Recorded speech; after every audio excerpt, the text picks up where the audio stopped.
स्वास्थ्य मंत्रालय कहता है corona is not a health square.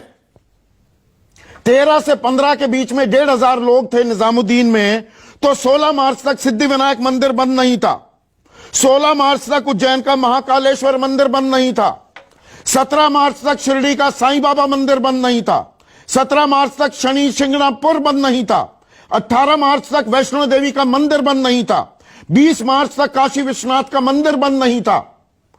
19 तारीख को प्रधानमंत्री पहली बार सोशल डिस्टेंसिंग की बात करते हैं, उससे पहले कहा जाता है हेल्थ केयर ही नहीं है, और सारा का सारा निजामुद्दीन पर लेकर आके बैठ जाएंगे। अरे भाई, हमारी व्यवस्था क्या है? क्रोनोलॉजी बता रहा हूं आपके सामने, गलत बोला हो तो बताइए। को बचाना है, सवाल है पूरे मुल्क को बचाना है, और जो निजामुद्दीन में रुके उनको भी बचाना है। सरकार उनकी फिक्र कर रही कि नहीं?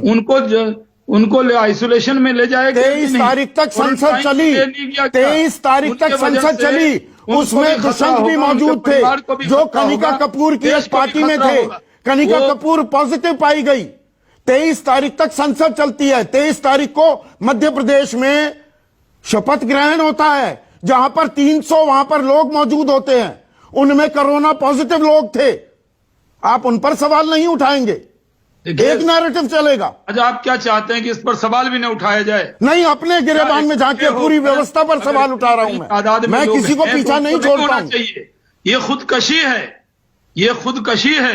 हाँ। आप जानते हैं कि अगर आप में से एक आदमी बीमार है, बुखार है, उसको जुकाम है, तो तुरंत डॉक्टर के यहाँ सबको भेजिए। बिल्कुल, ये खुदकशी भी तो है। हम अपने मैं मानता हूं शाहनवाज भाई, अगर उनसे लगाव नहीं होता तो क्या उनको हॉस्पिटल? जी नहीं, मेरी प्रॉब्लम ये है, नैरेटिव बदलकर कोरोना हम सबके लिए खतरा है, सबके लिए। हिंदू मुसलमान मत कीजिए। देश के प्रधानमंत्री हिंदू भगवान के लिए नहीं, देश के प्रधानमंत्री नहीं, मनोज तिवारी कर रहे हैं। आपने जवाब नहीं दिया मनोज तिवारी पर। ये मंदिर खुला था, आपने मनोज तिवारी का जवाब नहीं दिया। भारतीय जनता पार्टी के नेता नरेंद्र मोदी मंदिर मस्जिद नहीं देखते। मनोज तिवारी किसी और पार्टी के हैं क्या? नरेंद्र मोदी एक चीज देखते हैं, भारतीय, उनके चश्मे से। आप नहीं देंगे ना जवाब, मुझे मालूम है आप जवाब नहीं देंगे। अब दिलीप पांडे, एक मिनट, दिलीप पांडे को स्क्रीन पर। गौरव, मैं आपके पास आता हूं, पर दिलीप पांडे, लापरवाही तो बरती गई, बिल्कुल बरती गई। तबलीगी जमात में 13 से 15 के बीच हजारों लोग कैसे पहुंचे? हालांकि सवाल तो यह है कि इंडोनेशिया से 72, श्रीलंका से 34, म्यांमार से 33, किर्गिस्तान से 28, मलेशिया से 20, तमाम जगहों से ये लोग आए, तो हमारे एयरपोर्ट पर स्कैनिंग नाम की चीज नहीं थी क्या? व्यवस्था पर तो सवाल ये भी उठेंगे। लेकिन मुझे ये बताइए, ये मानते हुए कि हेल्थ थ्रेट थे और लापरवाही हुई और अफसरों के खिलाफ FIR होनी चाहिए, तो जो पिछले शनिवार को 30,000 लोग थे आनंद विहार टर्मिनस पर, बस टर्मिनस पर, वो किसकी लापरवाही थी? वहां FIR दर्ज होगी क्या? दिलीप पांडे। संदीप जी, अभी मैं शहनवाज जी को सुन रहा था बड़ी गंभीरता से। समझ में ये आ रहा था कि विपदा की स्थिति में भी विशेष कौशल हासिल है इनको विश्वमन करने का, और इसलिए वो सारी लड़ाई जो है हिंदू मुसलमान पर लेके जा रहे हैं, जबकि कोरोना इस समय इंसान की, इंसानियत की दुश्मन बनी पड़ी है। आप सवाल कर रहे हैं आनंद विहार पे जो हजारों की भीड़ इकट्ठा थी, उसकी भी अपनी एक क्रोनोलॉजी है संदीप जी। 26 तारीख को उत्तर प्रदेश की सरकार एक नोटिफिकेशन जारी करती है, जितने भी लोग सीमा पर हैं उनको हम उनके घरों तक ले जाने का इंतजाम कर रहे हैं। 27 बिल्कुल होनी चाहिए। मैं बिल्कुल चुप्पी नहीं साध रहा हूं, मैं तो कह रहा हूं कि इतनी बड़ी विपदा से निपटने में जिस स्तर पे कार्रवाई कोताही हुई हो और जिस व्यक्ति ने कोताही की हो, हेड मस्ट रोल, उसमें कोई डाउट ही नहीं है। लेकिन आप जिस घटना का जिक्र कर रहे हैं उसमें 26, 27, 28 तीनों दिन लगातार उत्तर प्रदेश की सरकार और स्थानीय डिस्ट्रिक्ट मजिस्ट्रेट द्वारा ये मैसेज दिया गया कि बसें लगाई जा रही हैं, 1000 बसें लगाई जा रही हैं, लाल कुआं से बसें चल रही हैं, लोग वहां पे इकट्ठा हुए। वहां इकट्ठा होने में जितने भी लोग जिम्मेदार हैं, चाहे वो दिल्ली पुलिस के हो चाहे दिल्ली सरकार के, काम कीजिए। लेकिन जब बात मरकज की आती है तो भारतीय जनता पार्टी तुरंत इंसान से बात को हिंदू मुसलमान पे लेके आते हैं। नहीं, मरकज का भी सवाल आपसे ही पूछूंगा मैं। दिलीप पांडे, एक मिनट, दिलीप पांडे स्क्रीन पर। दिलीप पांडे, ये मरकज में हजारों लोग इकट्ठा थे और वहीं मौजूद थे, वहीं रहे। ये सिर्फ 13-15 की बात नहीं है। क्या कर रहा था आपका प्रशासन? दिल्ली सरकार क्या कर रही थी? जी जी, क्या कर रही थी दिल्ली सरकार? बिल्कुल सही कहा आपने। हाँ, बिल्कुल आपने सही सवाल किया। मैं बताना चाहूंगा आपको संदीप जी, और आपके माध्यम से, आपके चैनल के माध्यम से भाजपा जिन लोगों को बरगलाने का प्रयास करिए उनको भी सूचित करना चाहूंगा कि दिल्ली की सरकार ने जो पहला नोटिफिकेशन दिया 12 तारीख को, वो था कि जितने भी लोग ट्रेवल हिस्ट्री के साथ हैं, चाहे सिम्टम हो चाहे ना हो, वो आइसोलेट करें। यहां पे 13 तारीख को लोग इकट्ठा होते हैं। 24 घंटे बाद उन्होंने दिल्ली की सरकार के इस नोटिफिकेशन को वायलेट किया, उनके खिलाफ कार्रवाई होनी चाहिए। 13 तारीख को सरकार क्या कर रही थी? कार्रवाई तो होनी चाहिए, वो तो होनी चाहिए, वो तो मैं कह रहा हूं। उनके खिलाफ कार्रवाई होनी चाहिए, लेकिन मैं समझना चाहता हूं, बिल्कुल कार्रवाई होनी चाहिए। और कार्रवाई एनफोर्सिंग एजेंसी कौन है? एनफोर्सिंग एजेंसी है दिल्ली की पुलिस। एमएचए को मुझे लगता है कि इसमें एक कदम बढ़ाते हुए जांच करके जो जिम्मेदार पुलिस अधिकारी हैं, क्योंकि पुलिस के थाने की दीवार, मरकज की दीवार कॉमन है सर, लगती है, बगल में 1,500 लोग इकट्ठा हैं, वो मरकज के लोग रिटर्न में लिखित में देते हैं दिल्ली पुलिस को, और दिल्ली पुलिस कुछ करती ही नहीं है। तो मुझे लगता है कि जो एनफोर्समेंट एजेंसी है, तो मतलब सफलता हुई है तो कार्रवाई उन पर भी है, और मरकज के लोग वही लाचार बेचारे हो गए कि दिल्ली पुलिस ही करेगी, हम क्या कर सकते हैं। अब एक मिनट, गौरव वल्लभ स्क्रीन पर।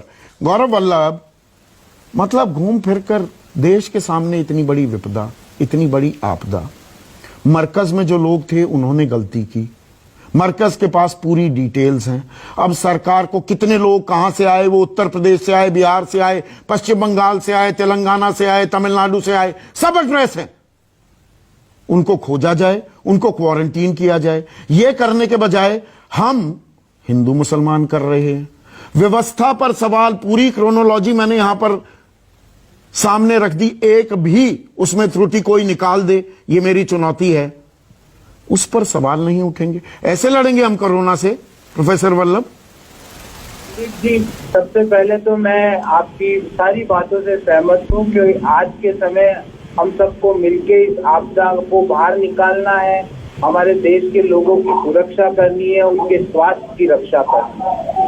पर मैं 2-3 मेरे छोटे से सवाल हैं, क्योंकि हम यहाँ आज एक चर्चा कर रहे हैं और इस चर्चा का जन्म किसने दिया वो भी सबको देश देख रहा है कि कौन क्यों आज ये चर्चा करना चाह रहा है, देश को पता है। मेरे 1-2 छोटे से सवाल हैं, अगर शहनवाज भाई या पांडे साहब कोई जवाब दे पाए तो ठीक है, अन्यथा आज तक इन सवाल जवाब का नहीं है, हम आपके साथ हैं। नंबर 1, विदेशों से लोग आते हैं मरकज में और वो टूरिस्ट वीजा पे आते हैं। टूरिस्ट वीजा पे आए हुए लोग धार्मिक आयोजनों में भाग लेते हैं। भारत की इंटेलिजेंस क्या कर रही है? क्या उसके पास ये इनपुट नहीं था कि एक ग्रुप जो टूरिस्ट वीजा पे आया है वो धार्मिक आयोजन पे भाग ले? चलो साहब, उसका नहीं। उसके बाद जब पहले दिन पहली बार लॉकडाउन हुआ 22 मार्च को, उस दिन वहां पर लोगों का जमावड़ा होता है। दिल्ली सरकार क्या कर रही थी? दिल्ली निजामुद्दीन नगर निगम के पास उस जमावड़े का ब्यौरा क्यों नहीं था? गृह मंत्री के पास इंटेलिजेंस इनपुट क्यों नहीं था कि 2000 लोग एक छत के नीचे बैठे हैं? चलो साहब, वो भी हुआ। अब आज के समय ये सब होने के बाद ग्रॉस नेग्लिजेंस तो है ही, कौन दोषी है उसका पता आप सब लोग लगाओ। पर आज के समय कि भारत को इस कोरोना से लड़ना है, इसको हराना है और हमारे लोगों की जान और माल की रक्षा करनी है, ये हमारा ध्येय होना चाहिए। इसीलिए हम सरकार के साथ हैं, बार बार कह रहे हैं सरकार के नेतृत्व में लड़ने को तैयार है। प्लीज मैं आपसे हाथ जोड़ के कहता हूँ, शहनवाज भाई, पांडे साहब, इसको हिंदू मुस्लिम करने की कोशिश मत करिए, इससे कोई फायदा नहीं होगा।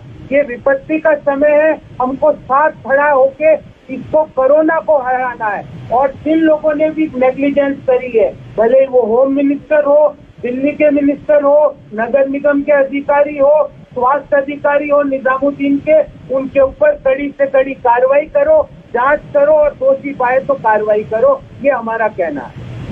विक्रम सिंह, आपको कुछ बात समझ में आई? मतलब यहां पर अब गड़े मुर्दे उखाड़े जा रहे हैं। 13 से 15 के बीच में ही कोरोना हुआ, वो निजामुद्दीन से ही शुरुआत हुई, वही देश के लिए सबसे बड़ा खतरा है। ये बात और है कि देश की संसद 23 तारीख तक चलती रही। मध्य प्रदेश में तो शपथ ली जा रही थी सरकार बनाने की, देश में सब कुछ चल रहा था। 19 तारीख को पहली बार सोशल डिस्टेंसिंग की बात करते हैं प्रधानमंत्री, उसमें भी 3 दिन का वक्त देते हैं, वो भी पब्लिक कर्फ्यू होता है, उसमें भी 5 बजे लोग ताली और थाली बजाते हुए, शंख बजाते हुए सड़कों पर आ जाते हैं। वो कोई खतरा नहीं है। आप उस दिन कार्यक्रम में थे शनिवार को, और आपके अंदाजे से मैं 30,000 कह रहा हूं, आप कह रहे थे 50,000 लोग हैं आनंद विहार पर, वो इकट्ठा हो जाते हैं, वो खतरा नहीं है। आज हमें हिंदू मुसलमान करना है, हिंदू मुसलमान करके हम कोरोना को हरा देंगे। बड़ी तकलीफ से ये मैं सवाल पूछ रहा हूं।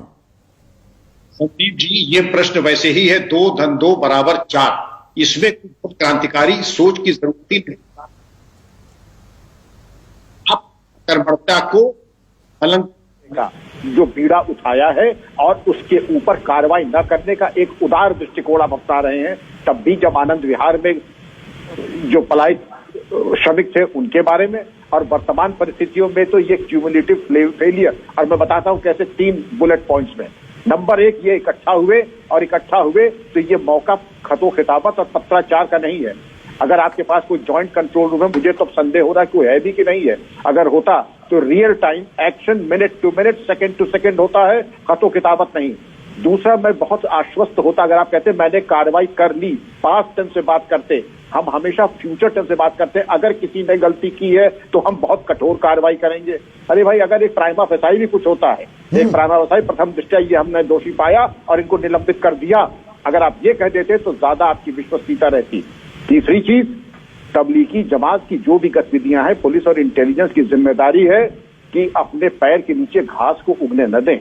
ये चाहे कि ऐसा आप एंटेना प्रोएक्टिव रहें कि जरा सी चीज, पत्ता भी कहीं हिलता है तो आपको जानकारी ही नहीं बल्कि आगे क्या कर सकते हैं 72 घंटे में, ये भी आपके पास इल्म होना चाहिए, और इसके बारे में प्रिकॉशन लेकर के कार्रवाई कर लेते। लेकिन हमारे तो डीएनए में आ गया है हिंदू मुस्लिम, और तुम्हारे पास सब कुछ बचा भी नहीं।